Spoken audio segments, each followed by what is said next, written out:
Good evening and welcome. Students, administrators, faculty, special guests, and members of our Carolina community. Tonight's program is truly a special treat for our university community, featuring a conversation with decorated alumnus Robert McNair. Following this evening's conversation, there will be an opportunity to pose questions from the audience. Please use the cards provided to you on the way in to write your questions. We will collect these at the conclusion of the conversation tonight and feature as many as time allows in the program. Joan Gable is the Executive Vice President for Academic Affairs and Provost for the University of South Carolina. After joining our university family in August of 2015, Provost Gable oversees 16 schools and colleges. She is responsible for the university's graduate and undergraduate academic programs, curriculum development, program assessment, university accreditation, system-wide academic affairs policies, and the overall stewardship of resources and the support of the above. Her work has been placed in the National Law Review's Worth Reading list, and she served as editor-in-chief of the American Business Law Journal and the Journal of Legal Studies and Business. Please join me in welcoming our university provost, Joan Gable.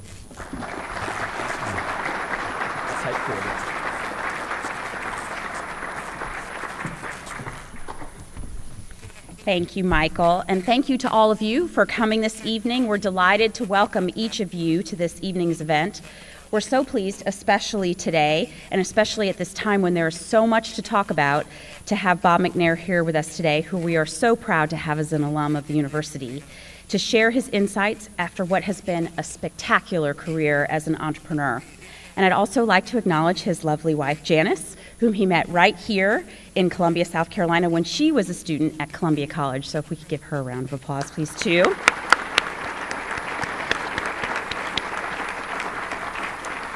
And we do have friends here from Columbia College. We're so glad to see them here with us tonight. So many of you already know that Bob and Janice are the generous benefactors of the McNair Scholars Awards, and we have our scholars here. These awards, given to students with extraordinary academic talent, exemplary character, and remarkable leadership skills, are the most prestigious undergraduate scholarships at the university. And we very proudly claim that our McNair Scholars represent the very best scholars in the nation. The support that allowed these scholarships to be created really changed the fabric of the university in terms of the students who we attract to join our family, the places where the University of South Carolina is known.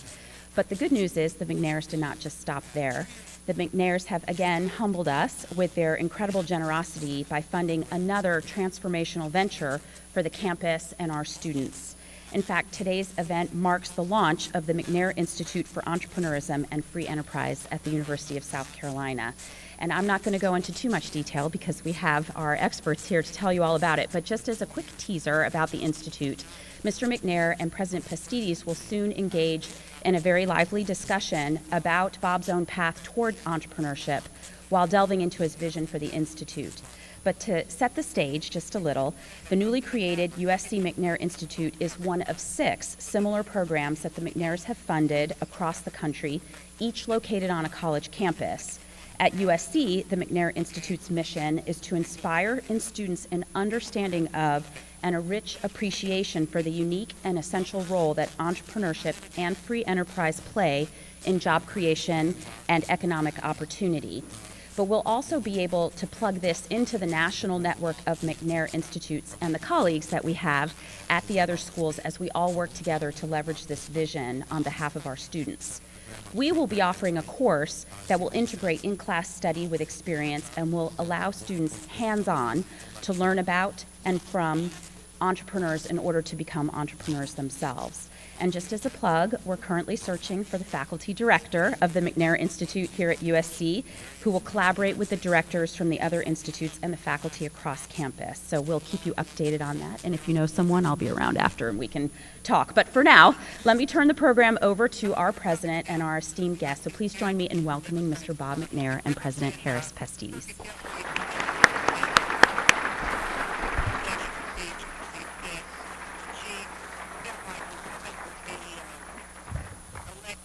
Good evening, everybody, and welcome home, Bob. How does it feel? Thank you. Well, it feels great, and I appreciate this lovely weather. It's very special. I know that it's difficult for you to bring it off, but I appreciate it. We have a lot of pull around here. We're Gamecocks. Michael Parks, of course, is student body president. You served as student body president. Tommy Preston. Are there any other former student body presidents here tonight? Tommy and Michael and Bob. We've come a long way, one might say, but we're still graduating the students who we hope will become the leaders of our state and our nation. And maybe I'll dive right in with your thoughts about the following. You have done a lot. You started with cars and then trucks and energy and horses and football and have done so much. Are there any particular things that you could point to, Bob, that would, because you faced many challenges along the way, of course, but any characteristics that you think that students facing the world right now, a changing world, need to be aware of relative to promoting their own success? Well, I think that one necessary ingredient in just about anything you do is persistence. And I would just warn young people against the trend to think short term on so many things. Everything that they see, everything they do, everything is so short term. And even much of our American industry is pressured by short-term results. And as a result of that, sometimes we don't make the best decisions. Yet if you look at people who have been successful, I think they'll typically say that it was their persistence that let them win out. Mm-hmm. And so I think persistence is a necessary trait. Mm-hmm. My dad used to say, son, he said, in this country, you'll do well if you work hard or if you're smart. And he said, it's better to work hard, though. He said, it's better to work hard. It's a sure way toward success. So what do you think the role of native intelligence is? If you were going to predict someone's success, we've got our McNair scholars here, of course, and they're the top of the heap. But does that alone, would you say that alone, you've talked about persistence, but will that guarantee them a successful life? No. I think that it's very beneficial. But quite often, when you see an abnormally high intellect, they are absorbed by some issue or some career, and sometimes they wind up specializing in that, and they become the brilliant scientist or the brilliant doctor or whatever. But quite often they wind up working for someone who doesn't have the intellect that they do, but they might not have the personal skills that the other person has. So I don't know how you measure personal skills, but every place I look, I see that those personal skills are just as important as the intellect. We all want smart people, but there's a pretty good band in there for what we could term someone that's smart. And how you measure, though, the ability to deal with other people, to manage other people, to lead other people, to sway other people. I mean, all the things that you have to do if you're going to be successful in any endeavor. It's that human personality that comes into play. Yeah. They didn't like that answer, by the way. I could see the McNairs over there. They were hoping that a high SAT is really all you need to guarantee success. But no, that's a building block. That's all. That's the starting point. And then you take advantage of that by adding these other skills. Yeah. Well, some people call that grit. It's not a very, it's not a fancy word, but Angela Duckworth, professor at the University of Pennsylvania, has written a book about it, having studied the attributes of very successful people. And she actually said that IQ is in the top 10, but it's closer to number 10 than it is to number 1. And she identifies one of the defining, it's a conglomerate, if you will. You mentioned persistence. That is definitely part of grit. The other is dealing with adversity, is picking yourself up and not ignoring it, not just picking yourself up and running again, but picking yourself up, studying what went wrong, and then making it right, learning from adversity. Is there anything in your career, Bob, that you would point to that was a particular telling experience, something that you learned from and helped you go farther? Well, you learn more from your mistakes than you do from your successes. Because with a mistake, you pick it up and you look at it and you say, what did I do wrong? And you keep turning it over and turning it over until you can try to figure out what you did that didn't work, and if you had it to do over again, what you might change. So I think that anyone who does learn to deal with adversity is going to be in much better shape, because you're going to face adversity as you go along. And of course, that's one reason why I'm so big on sports. You learn to, everybody wants to win, but every time two teams play, one wins and one loses. And when you lose, you don't quit. You say, what can I do to get better? And you pick yourself up and you keep going. So I think that's a trait that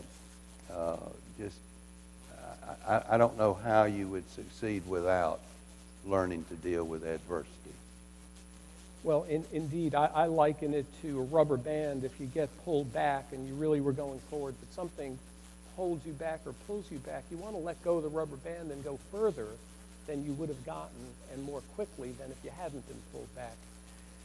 Teamwork is another thing that this author says is important. Learning to work as part of a team, working productively. I was in the locker room this year after an unfortunate loss, Gamecock football loss, and I was with Coach Muschamp as he addressed the team. And, to be fair, with Coach Spurrier, I didn't have too many losing home games to ever have to go into the locker room. But I said, well, gee, Coach Muschamp, he saw me last week when we won. What if he doesn't see me this week? So I said, I better go in. And I didn't really want to go in, but I went in anyway. And I said, now, what would a good leader tell his team? And he did not flinch. He said, men, we win together and we lose together. He did not point to any player, and there were a few he could have pointed to, on special teams, by the way, but don't tell him I said that, please. But he said, we win together and we lose together. And he said, this week at practice, we will work on the things we need to do better.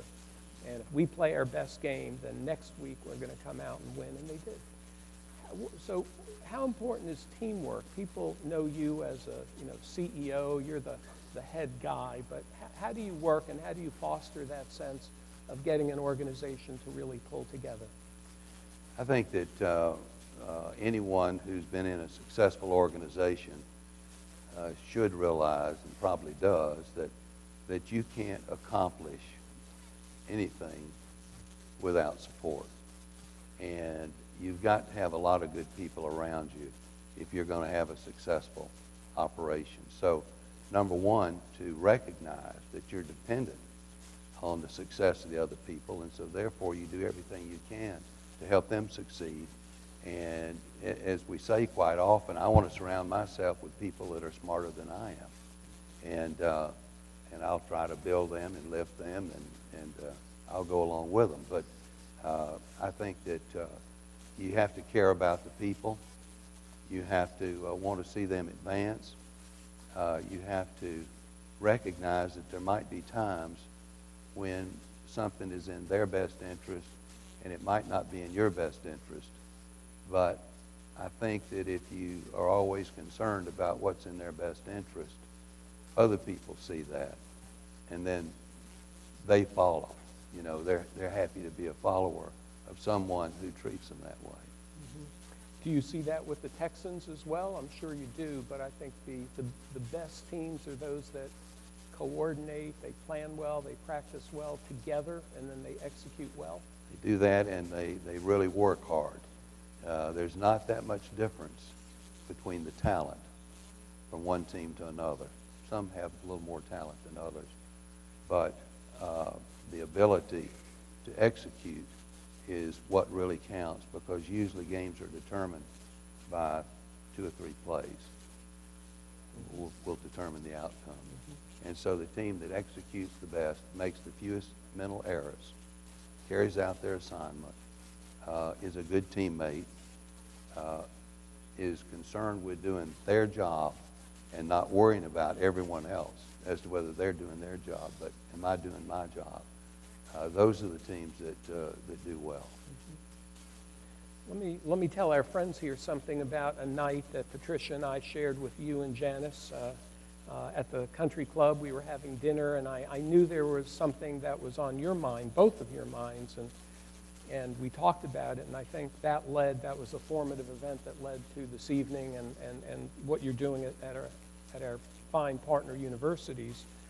But you both talked about what you felt young people may not be learning enough about, which was the American system of the economy, capitalism, if you will, and that somehow you thought the very word capitalism was not getting a fair shake because people didn't really understand it. And we talked about it for a while, and we agreed that we could do something here at USC that wouldn't be just for elite students or elite faculty, but would be, if you will, a general education, part of the core education. But tell us a little bit why, over the years, we went from proving that this system, if you will, for the economy and this business model was the one that would serve the most people, and why you think over time we've left that path.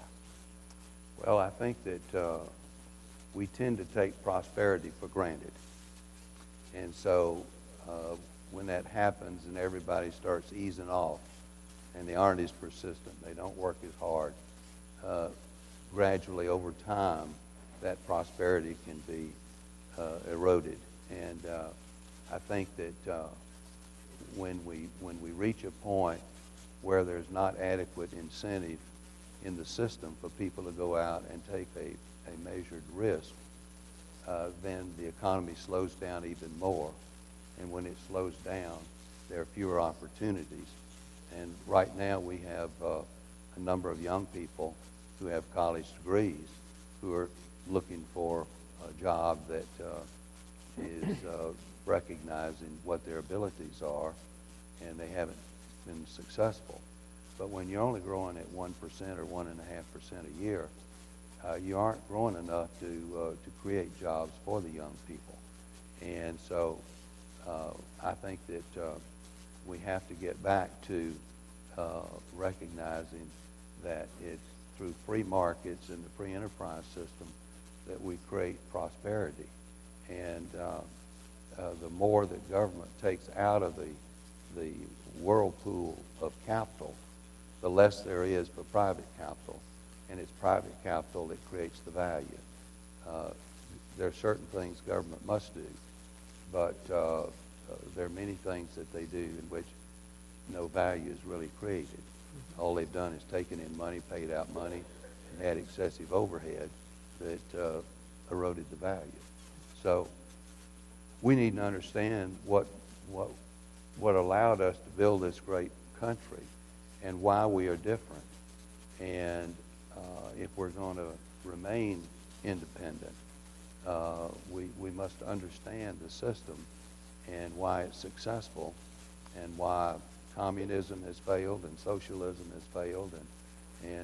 But you can gradually creep into those things if you don't understand what's taking place.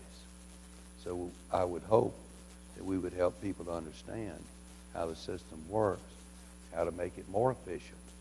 And right now, just as an example, if you go around the country and you've seen a lot of issues between the police and some of the black communities. And in some of those communities, many of those communities, kids that are 18 to 24 years of age, 42% of them are unemployed. It doesn't matter who you are, what color you are. If you're 18 to 24 and you don't have a job, you don't have anything to do, you're probably going to get in trouble. And so what do you do? How do you deal with that? Well, the people who are not well educated are going to be the people that have the hardest time getting a job. And a lot of those kids aren't well educated. But if we can get the economy growing at 3 or 4%, which is possible, you're going to see a demand for labor, and you're going to start reaching down and grabbing any warm body you can get. And you're going to start employing people, and then if they aren't properly trained, you're going to start training them, because you have to have them. But an economy that's only growing at 1% a year, you just don't need that many people, and there aren't that many opportunities out there. So, you know, people are frustrated, and that's why you see the unrest. Bob, we live in a competitive world, and we look around and we see, you know, China, and they're good at some things, and they're beating us at some things. They're what's called a fast follower. They'll take, you know, something that is discovered somewhere, and they'll figure out how to do it better at lower cost. You can look at Germany. They're very good at technology. They're very good at fabricating. They're very good at tooling. But I think when you think of innovation and creativity applied to business, I think we are still the best. And sometimes students ask me, what is the, you know, how does one learn to be innovative? And I don't have a good answer for that. We read biographies of people like Steve Jobs and Bill Gates, and the first thing the students tell me is they both dropped out of college. It's a bad thing. That's a bad role model for you, unless you happen to be as good as Steve Jobs or Bill Gates, in which case, go for it. Dell did that too. Yeah, indeed. So what do you think about that? How important, or how do we take our students, and or what do you look for maybe in an employee? How would you identify when someone is innovative? What does that mean to you in your business career? How do you identify it, and how can we develop that in our young people? Well, that's a great question. I think your environment has something to do with it, who you're around.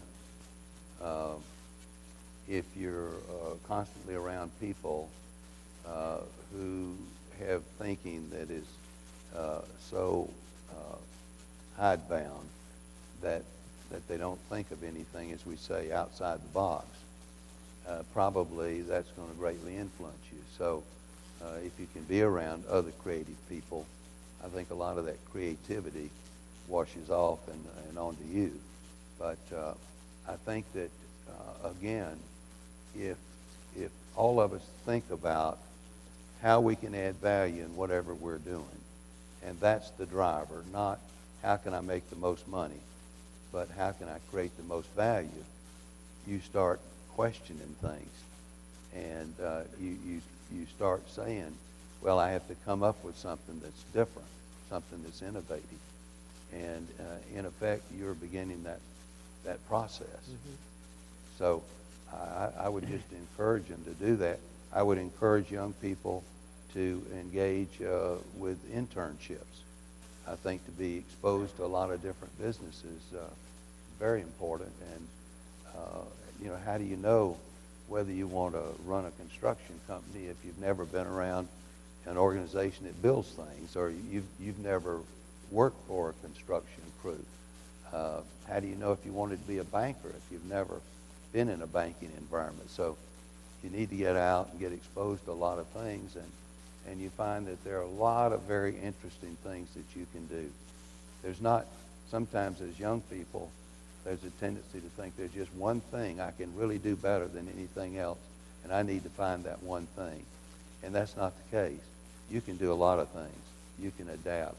And it's a question of what you find that you enjoy. And if you enjoy it, then you will involve yourself in a passionate way. Mm-hmm. And if you're passionate about it, you'll work hard without thinking that it's work. And nobody's going to be pushing you to work. You're just doing what you love to do. Mm-hmm. And success comes along with it. I think we're building a package, if you will, of the criteria or the characteristics that lead to success. I mean, just to review, you did start with hard work. You really did. I think there's no No substitute for that. Cutting corners is not going to get you where you're going. No. Hard work, persistence, stay on task. We talked about intelligence is helpful to have. It's very helpful, let's face it.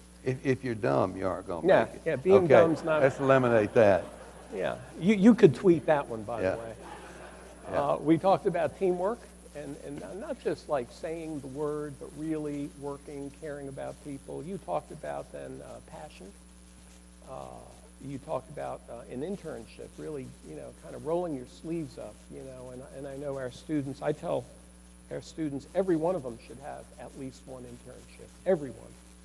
And if you want two, and we can identify, or you can too, two is better than one. I think that's what being workforce ready is all about. So I think we're building this, and what I like about this is it's not a secret. I don't think anything you mentioned tonight is anything that no one had heard about before. These are the old-fashioned but tested, I think, criteria for success. And then innovation, I think we all need to work on that, but I think, Bob, you said go out and ask people, be around people who are doing good things and creative things. I would also argue, from a disciplinary perspective, if you're a science engineering student, spend some time around artists, creative people. If you're on the other side, by the way, spend some time with engineers and scientists. Kind of rub together and see if you could do something that hasn't been done before. My favorite episode of Walter Isaacson's Steve Jobs biography, if you haven't read it, it's a great, great book, is when he knew he wanted the first, I guess it was iPod, to be white. Wanted it to be white. And they, the engineers would come back and say, here it is. He said, that's the wrong color. Well, it's white. It's not the white I'm thinking of. It's not going to work. And he kept coming back, and it wasn't good enough. And the engineers finally said, we can't. It has to do with the way the plastic, the composite is made. We can't make it any brighter than that. He said, then I'm going to cancel the announcement that was scheduled for whenever it was, a few weeks down the road, because it's not going to sell. It's the wrong color. Now, they went back, they figured out a way, they cracked the code, they made it whiter, it opened up, and it was, now I'm not saying it was only the color, but there was that kind of ability for Jobs and Wozniak. Wozniak was more the techie, and Jobs was more the design type guy to merge their talents to create something that hadn't been done before. So I think it's important for us not only to hang out with the people who are exactly like us, but maybe take an internship in a location that you don't even think you'll like, but it could be in construction, for example. But get out there, meet new people, and new ways of doing things. You mentioned traits, and one of the traits that comes to mind that I look for in any of our people is judgment. What kind of judgment do they exercise? And so often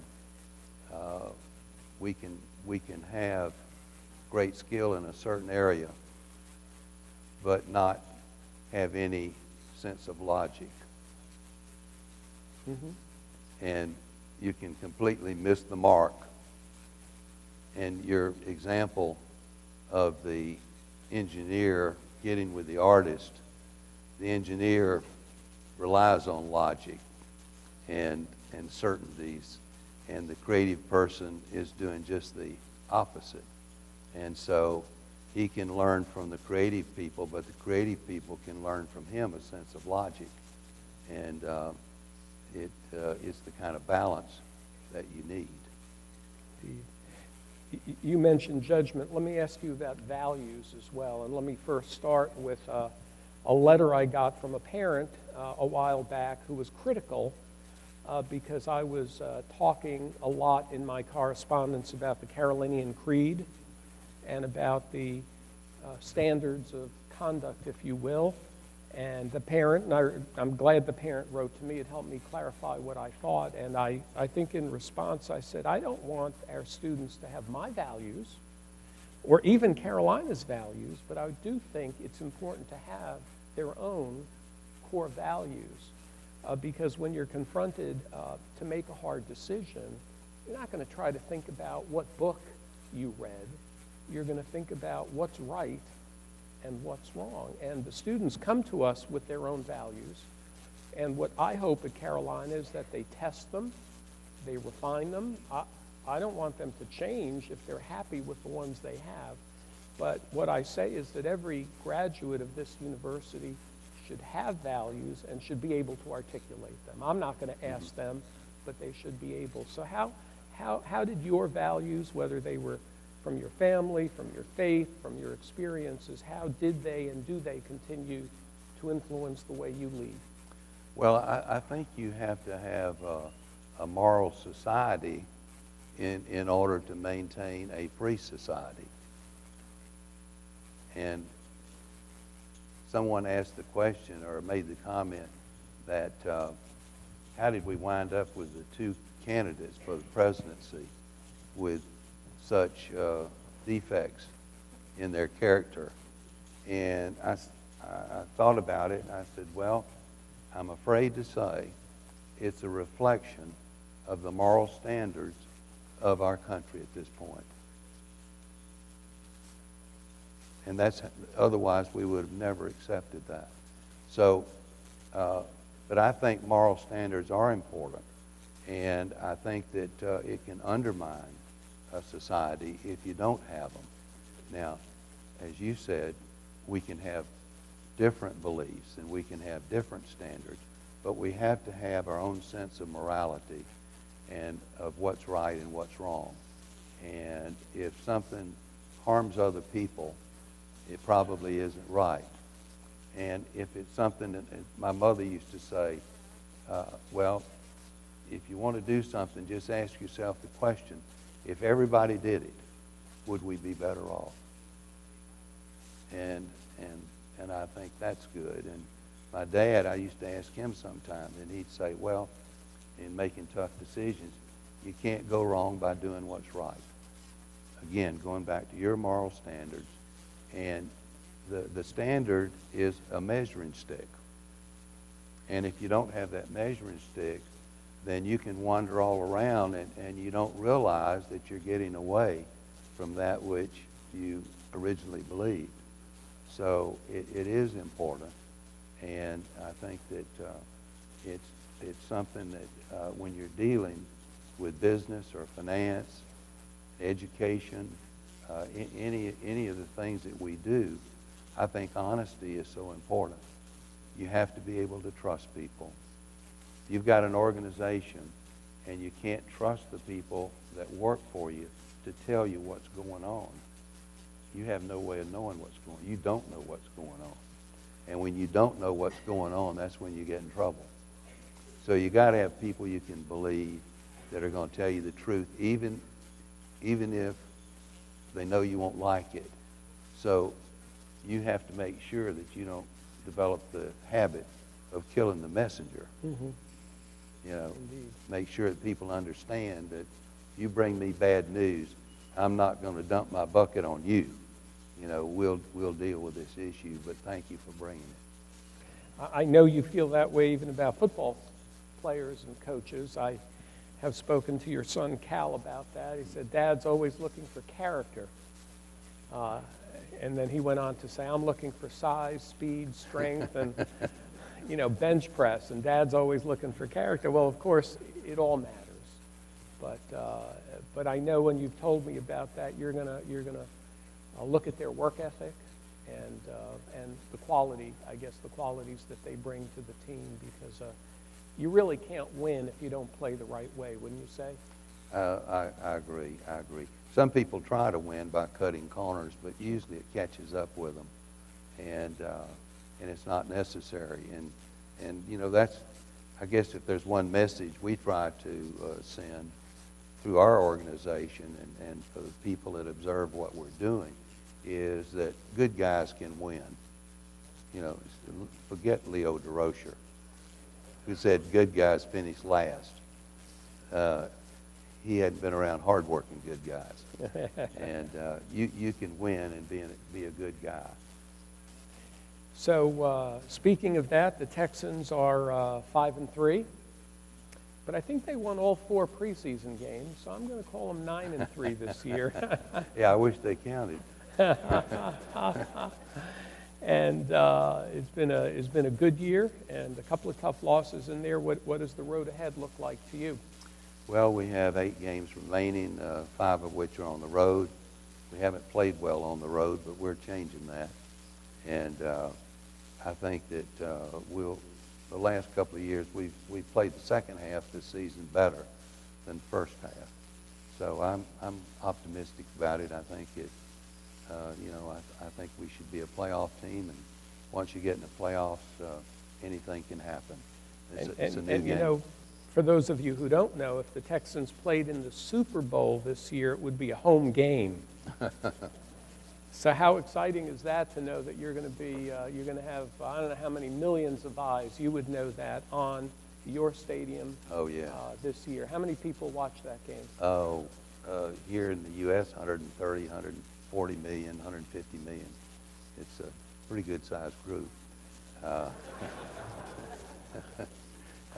And we've got one player y'all are all interested in by the name of Clowney. And, I'm happy to report that he's healthy. He's matured. We were talking about hard work and being persistent. He's learned that that's the requirement in the NFL, and he's doing that. He's working hard. He's coming in and doing his rehab and doing what the trainers are telling him to do. If he's got a minor injury, how to deal with it. And he's a good teammate, and players like him.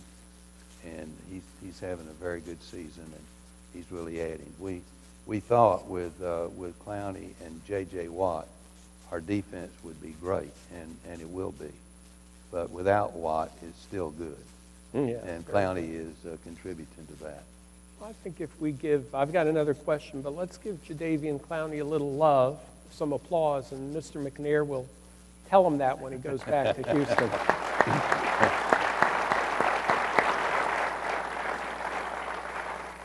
And while you can gather the questions if you will, but let me ask you one other question about your time at Carolina and in Columbia.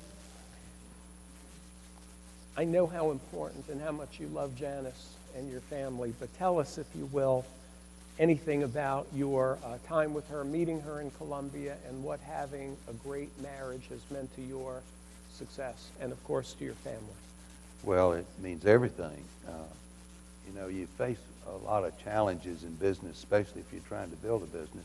And I started out with no money. I didn't have any capital. And so, I had to use debt. And I don't recommend that, but if that's your only alternative, then you deal with what you have. And so the last thing that you need is an unstable home when you're in such an unstable situation. And Janice had always been such a staunch supporter of just about anything I was ready to try. And our whole family has been that way. And it means everything to me. And we have a group called Texans Ladies. Is that correct? Texas Ladies? Lady Texans. And these are the wives and girlfriends of the coaches, the players, and what have you. And I usually speak to them each year, and my message is, these fellows are going through so much every week, and after a game, it's so emotional, and they're so drained. Understand how important your support is, because they're going to go through ups and downs. Maybe it's a receiver who dropped the ball and cost them the game. You can imagine how he's going to feel. And, you need somebody there to lift him up a little bit. And it's the same way in everyday life. You got to have stable family life and people who are supporting you, and people have confidence in you. And it's a measure of security for you and what you're doing. And even vital, I would say, to professional success as well. Absolutely. absolutely. I think that, I feel sorry if people don't have a tranquil family life because it's such a distraction, and it's so difficult for everyone who's involved. And there are no winners. There are no winners that come out of it. And so, I feel sorry for them and hope that that's minimized in the future, but feel blessed because I didn't have to deal with that. Well, how lucky you were, and Janice, and we, University of South Carolina and Columbia College, that this young man from Forest City, North Carolina, with not a lot of money, and a young lady from Orangeburg, South Carolina, met in our fair city. It wasn't famously hot then, it was just hot. It was pretty famous. Well, well, you helped make it famous, absolutely. But how lucky we are that your marriage and your career has taken you as far as it has. And it's a little too early to thank you for, because we have some more questions coming your way. But with all you've already done, to think that you cared enough about these young people in our university to further invest your family resources and helping us develop a center here that is, I guarantee you, will be good not only for the university, but it'll be good for America as well. So, do we have any questions for? I think we certainly do. If everyone would mind, please passing your questions on your note cards to the very end of your aisle, and we're going to have some folks collect those. And as you do that, though, just real briefly, if y'all will join me in just giving a round of applause to the McNairs for being here. Such a substantive conversation between Dr. Pastides and Mr. McNair. Thank you. Thank you. Thank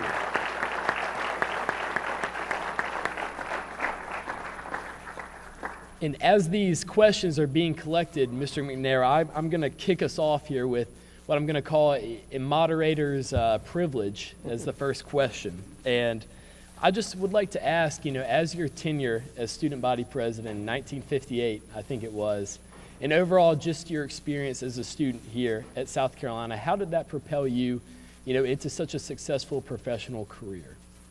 Well, I think that the exposure that I had as a result of that type of participation really helped mature me and prepared me.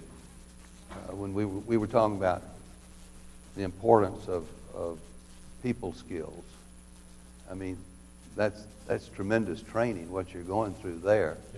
Yeah. And I learned a lot as a result of that. And, I look back on it, and I wasn't really interested in getting involved in it. And my fraternity said, "You're going to run for this office." I mean, I didn't have any choice.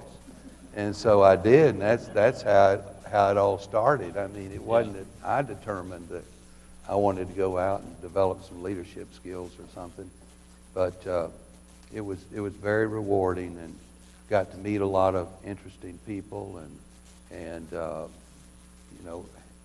got accustomed to dealing with the public and being in public events. And I think that, that's certainly helped me as I've gone forward. Absolutely. Our first question is, what prompted you to start the McNair Scholars Program? What really started it, we had started a foundation in North Carolina at the high school that I had attended, and there were a number of kids that were pretty smart kids that didn't go on to college, and their family worked at one of the mills, and that's what they did. They got out of high school, they got married, they got a job at the mill, and they went out and bought a car paying $10 a week, and that was their ambition, and rent an apartment somewhere. And so I saw some fellows that I thought were smarter than I was, who weren't going to school. So when Janice and I had enjoyed some level of prosperity, we decided to start a program there, which we have 3 high schools in the county, and all 3 of them are in the program now. And it encouraged kids to go off to school. And so, as a result of the success that we had there, I had been an out-of-state student and had come down and had academic support, scholarship, and there was a program in place for South Carolina students, but there wasn't a program in place for out-of-state students. So I thought, well, it'd be nice to provide a comparable plan for out-of-state students, and let's see if we can't select some of the brightest students around the country who are not only bright, but also have some leadership capabilities, and see if we couldn't get them to come down to the university, and it would be a good experience for them and good experience for the in-state students too. And that was the motivation, and we're just really pleased and proud of all of you, and we've had wonderful letters from you, and we thank you for that. And it has affected many, many people, and we just wish you great success, and you're here because you are persistent. You worked hard, or you wouldn't be here.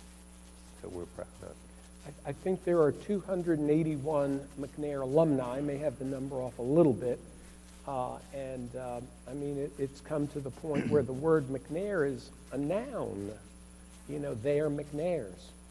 And I know you feel that way, 281, and we want them to feel part of a network that stays connected with each other, of course, but with you and Janice as well. I also want to recognize the 26th president of the University of South Carolina, who was the president when you made your announcement, and your fraternity brother, Charlie Way, who I think had something to do with it. So let's recognize John Palms, please, who's here with us tonight.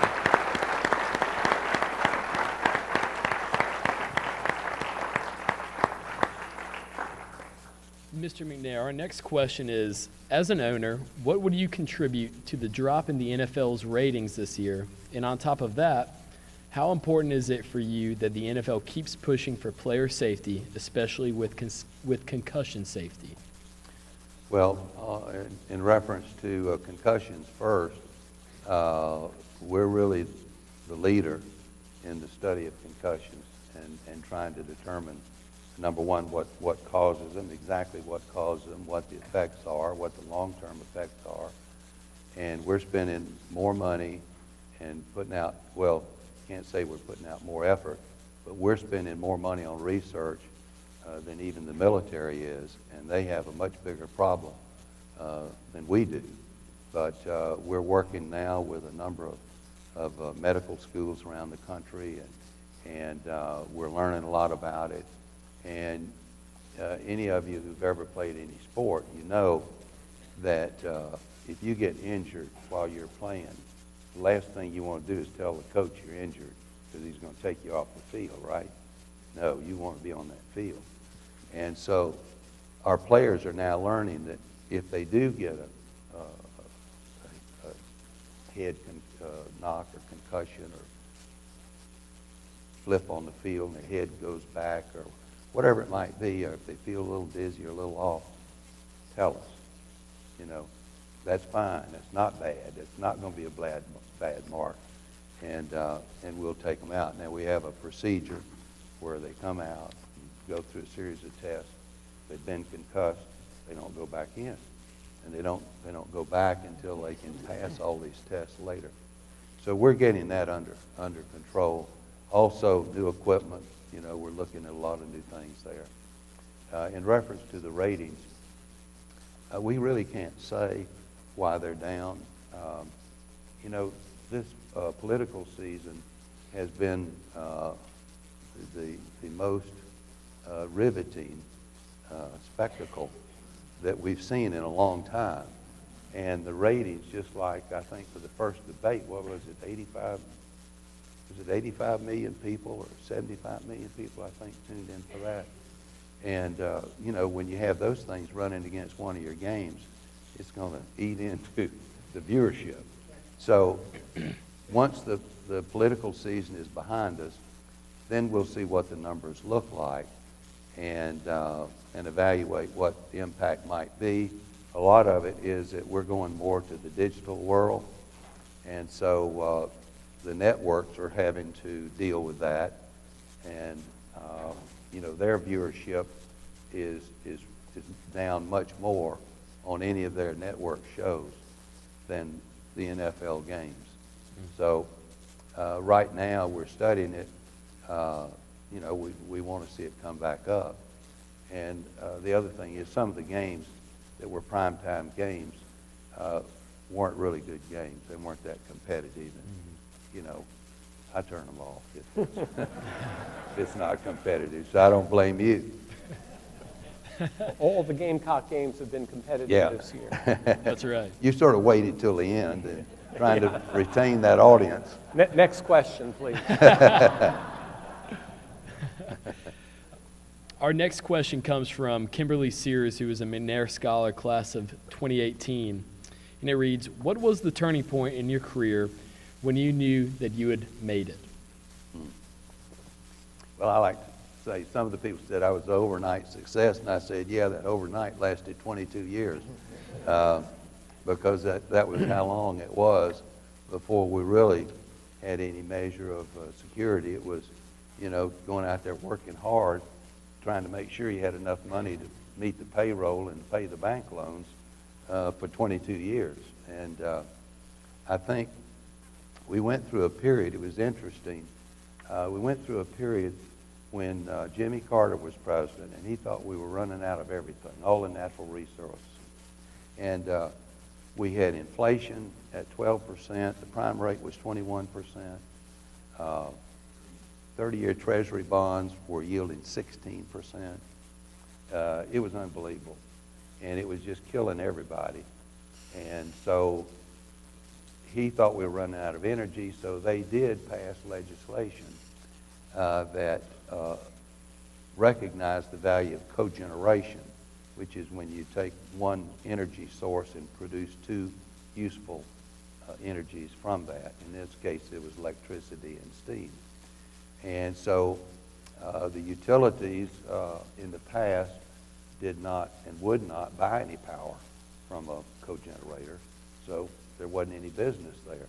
But they were required under the new legislation if they needed additional capacity and a cogenerator could supply at a cost at or below the utilities cost, they had to buy it. So that opened the door for a new industry, and I'd been in an industry, trucking, that got deregulated back when the airlines got deregulated. And so a lot of our, one of our biggest assets was the operating authority, which we paid a lot for. All of a sudden it was worthless. And when the business was deregulated, all of a sudden there was an oversupply condition of trucks, and there wasn't enough business to go around, and we wound up selling our operating company.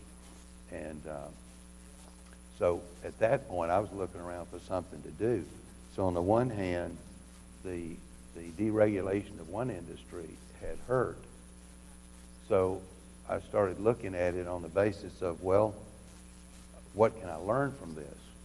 And as other industries are being deregulated, you know, perhaps I can be the new entrant. And the established company is the one that has been there for a while and perhaps has gotten fat and bloated, and we can be more efficient. And that's what we did with the cogeneration. We were able to go in and produce energy much cheaper than the electric utilities were. And so even though our prices were less than theirs, our profit margins were much greater. So on the one hand, you talk about adversity. On the one hand, we got knocked down by the deregulation. On the other hand, it was the deregulation that created the opportunity for us to enjoy great success in the energy business. Absolutely. Thank you. You said that we learn more from failure than success in life. What was one of your biggest failures, and what is it that you learned? Gosh, you don't have enough time to hear all my failures. I think probably the biggest mistake that I made back during the trucking days was that in the 70s, our customers, the chemical companies, the Shell, the Exxon Chemical, these people, business was booming. And they said, your biggest problem is going to be getting enough equipment to take care of the demand that we're going to place on it. So we went out and bought everything we could, and borrowed everything we could. And then in the 80s, all of a sudden, the business went like this. And there we were with all that equipment and a lot of debt. And so it created a very, very difficult situation. So I guess that was a case of listening to someone else, you know, and I thought, well, Exxon Chemical, my gosh, these guys know what's going on. Shell Chemical, they know what's going on. And they say this, you know, I better believe it. And now, you know, I tend to think for myself a little more independently. Absolutely. Next question reads, what is the single most important piece of advice that you would give to a student trying to work their way up the ladder of sports business? I think the best advice is look at what you're doing and ask yourself what kind of value are you adding, and are there other things that you could be doing where you could add more value?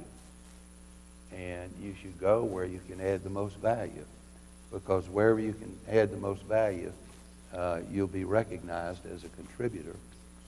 You'll be compensated. The compensation will follow. You don't have to worry about that. And you'll have opportunities to take on more responsibilities.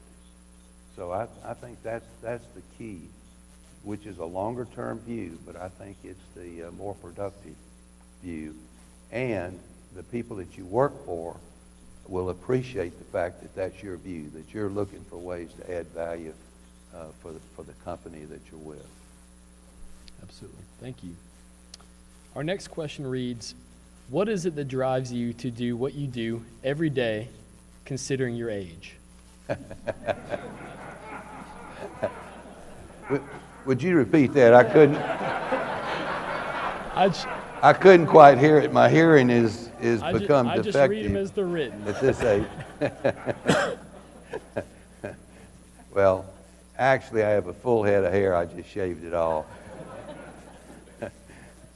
Well, I think that, you know, we were talking about passion. I have a passion for what I do. I want to bring a championship to Houston in the NFL, and that's one of the primary goals. And we have so many things going on, just like our program here, this new program we're talking about, and we're doing that at other institutions too. And there's just so much to live for. And as you get a little older, you figure out you're a little better at adding value. And so that's really what I try to do, try to determine how I can add more value. And any place we can, then we're happy. And if we can't add value, and we look at a lot of things from time to time to invest in, but if we feel like we can't add any value, or what they're doing doesn't add value, then we're not interested. Well, Michael, that may be the best final question I could think of. And if you, like I, know that Bob and Janice McNair have provided incredible value to this university, to Janice's home state, and to the United States of America, why don't we rise right now and thank Bob and Janice McNair for a wonderful, wonderful evening together. Thank you. Thank you. Thank you very much. Thank you. Thank you all.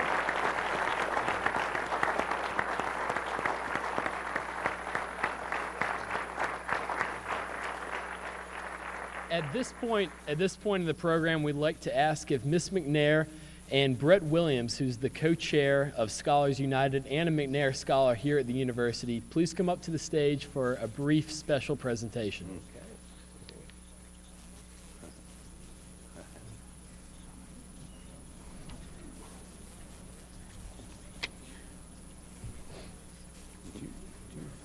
Do you want us here or? Yeah. Okay.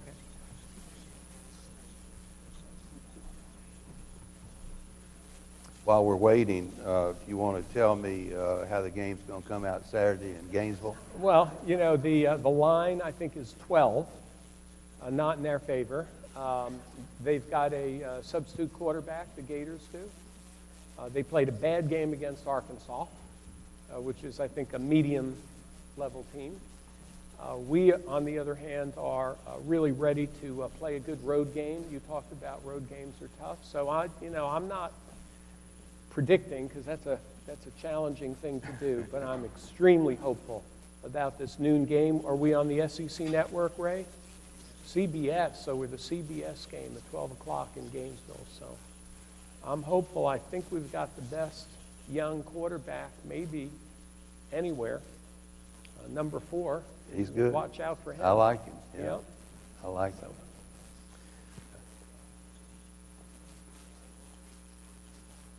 Why don't you come closer, Bob?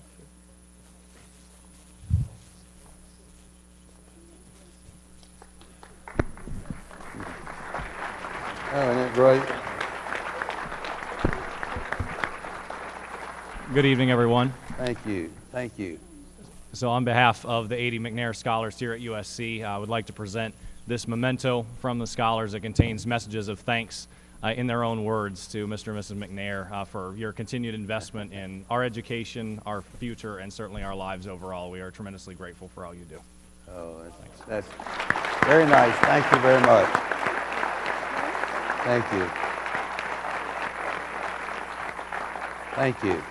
That's very nice.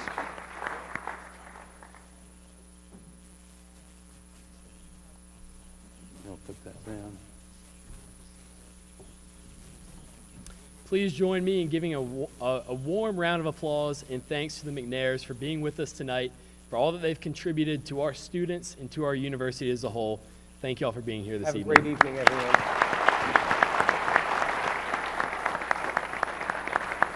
That's great.